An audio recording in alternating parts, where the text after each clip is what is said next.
Do you think it's important to actually have the work that you're doing on your condo in Florida permitted? Well, after you hear this story about the Island Park Village in South Fort Myers, you may change your mind.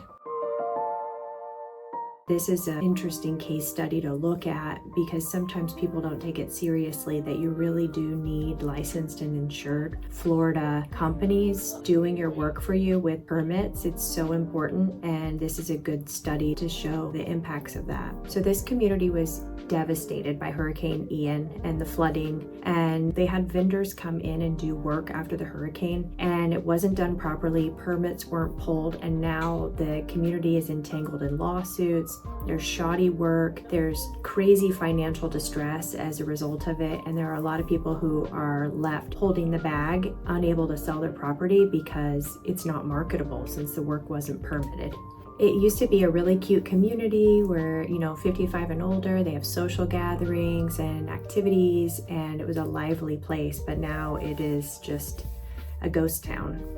General contractors have gone through and looked at the work that has been done and noted, the construction flaws. There are incorrectly laid subfloors and unsupported walls and other structural issues that you just cannot continue to build upon. They have to be redone. And there's an article that just came out in the news press about this couple, Mike and Becky Riley, that share their experience, and it's really heart-wrenching. This was their dream to have this place in Florida, and then they bought it and the hurricane hit, and they've taken $45,000 from their savings and put it into fixing up the condo, and they can't sell it. They can't get rid of it because they've got construction liens and notice of commencements, and there's no way that they can sell it in the condition that it's in with the construction lien and open permits.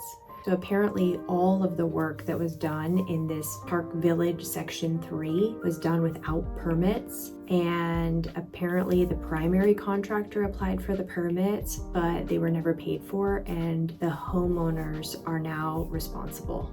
Homeowners are finding themselves trapped due to this unpermitted work, and it's preventing them from being able to sell, and it's leaving a lot of people feeling very uncertain about their future. Not to mention the fact that HOA fees have gone up since insurance costs have gone up. There's probably going to be some assessments for the community to rebuild in addition to those dues, because flood insurance, for example, does not cover landscaping, and that's a big part of your Florida HOA lifestyle, is that beautiful landscaping in those common areas when you come in. So it's very important that you do your due diligence when you're buying a property in Florida, especially now after the hurricane. We've got a new addendum that we use here in Florida. It's called the Hurricane Ian Addendum, and here at Top Agent Team Florida and John Arwood Properties, Christie's International Real Estate, we make it a part of every single transaction that we do. We have this Hurricane Ian Addendum, and it lets buyers know that, hey, on or about September 28th, 2022,